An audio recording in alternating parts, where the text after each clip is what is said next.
Well, hello friends. Thanks for joining me again today for an in-car drive. Today is something very special. I know I say that frequently, but this really is something very special.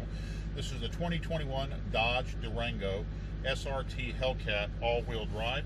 And when I say it is very special, well, there's a lot to unpack here. So we'll get to it because we want to get through the driving part as quickly as we can. Dodge announced about a year ago they were going to build the SRT Hellcat Durango. We're only going to build it for the 2021 model year and going to build 2,000 of them. Due to the overwhelming demand, they have said that they're going to build 3,000 of them. They just made that announcement about a week ago. That's still pretty rarefied air, folks, let me tell you.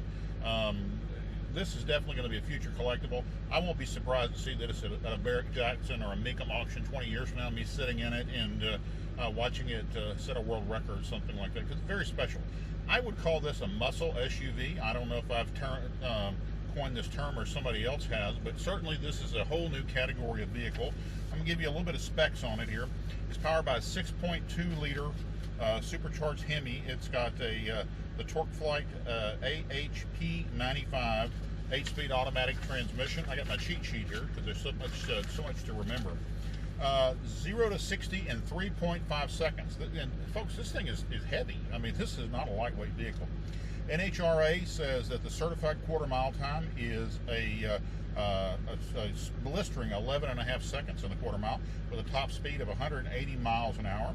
They said they're only going to build this thing for the 2021 model year. It does have the tow and go package. It will tow a best-in-class 8,700 pounds. According to Dodge, no SUV in the world can tow more, carry more with a faster quarter mile time than the Durango SRT Hellcat. And folks, I'm here to tell you they're absolutely telling you the truth. This thing has a base price of $80,995. This one out the door is a whopping $90,315, so it ain't cheap. But gosh, if you want something that's very special, you can tow more, do more, and hold more than just about anything. This is the vehicle for you.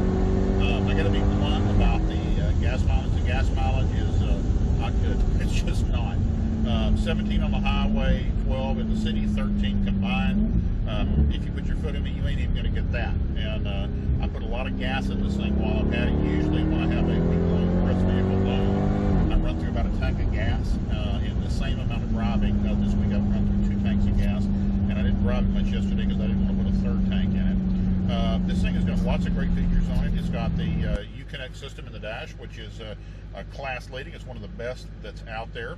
It has a 5-year, 60,000 mile warranty, and I guess I should mention that, gosh, these things are very reliable. And I'll start by talking about my personal Durango. I have a 2013 Dodge Durango that we bought new.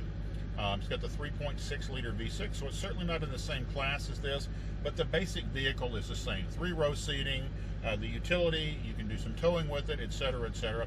And when I bought that vehicle, I traded in a Suburban.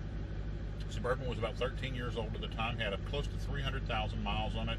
Other than the air conditioning, I had never had a problem with it, and I was a little dubious. My wife really liked the Durango. She liked the styling. It was a little smaller than the Suburban.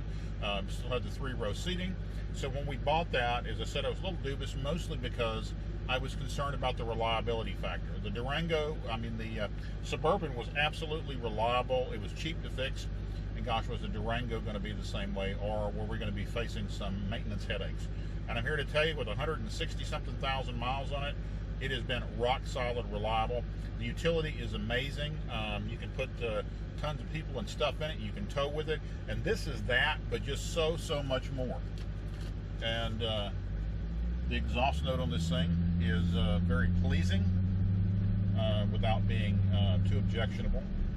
You can, when you accelerate, you can automatically or immediately hear the supercharger wind up. We're just in regular mode now. It has the SRT performance pages on the Uconnect screen, and so you can dial the performance up to this thing up to the moon. I had the privilege of driving this thing on the racetrack here a few weeks ago in Fort Worth, and man, I got to tell you, this thing is big and it's heavy, but it is a race-bred vehicle. There's no doubt about it. Love the way the exhaust blurts when it upshifts. Try to keep it quasi-legal here, because I would certainly like Dodge or whoever to loan me another vehicle. But the performance is amazing, even on the curves. We have a lot of curvy roads up here. As you'll see, we'll kind of go through some curves and stuff. And this is going to be a little bit of an extended video because I want to give you the driving experience that you get in this thing. Not a lot of people are going to have the ability to drive one of these with only 3,000 of them produced. And so it's a pretty rare sight on the roads. And speaking of sight, probably one of the few objections that I have to it is the styling is pretty ordinary. It looks pretty much like a regular Durango other than a couple of very subtle emblems. And I guess that's good if you want to kind of fly under the radar. But if you spend 90 large on a car, maybe you want to stand out from the crowd just a little bit. Years ago, I had a Monte Carlo SS454, and it was the ultimate sleeper because it only had two little SS454 emblems on the bottoms of the front fenders. And this is the kind of the same weight with the Hellcat emblem on the fenders and on the rear deck. But other than that, and the special hood, there's not a lot that clues you in that this is a very special vehicle. It looks a lot like every other Durango on the road, and I guess that's a good and a bad thing.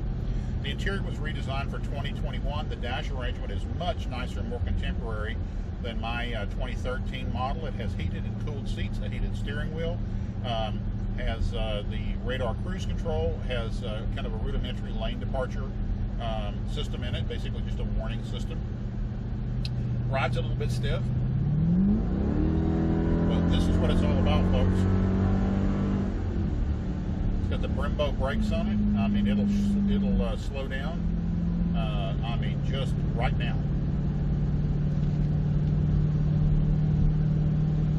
I'm not sure about the price. So I mean, that's a lot of money for an SUV, and I guess there's not a lot of people that probably, want an SUV like this. But if you're looking for something that is max performance, gosh, this is certainly it. It may not get you front row parking at the country club, but all your gearhead friends are going to be impressed. Because I can tell you, all mine were.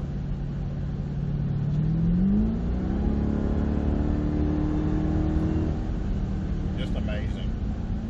I've actually driven several different SRT Hellcats. I've driven Chargers and Challengers. I've driven the Red Eye, the wide bodies, and I mean, it just it is amazing the performance they're getting out of this Hemi engine. And also, I should talk a little bit about the reliability. I mean, if you look at the forums and all that, these engines have proven to be extremely reliable. Yes, occasionally people do something dumb and they break one, but usually it's because they did something dumb and they broke it, not because there's anything inherently wrong with them. And I guess the other thing that I should mention about this, I'm going to slow down just a little bit to kind of prove my point here. Okay, and we're just going to cruise at this thing about 45 miles an hour. Folks, your grandmother could drive this thing. It wasn't that many years ago to get this kind of performance out of a vehicle. It would be almost undrivable on the street. It would have been camming and spitting and doing all kinds of crazy stuff. And this thing, if you want to drive it, like an elderly person, well, it does that just fine too. Until you do this.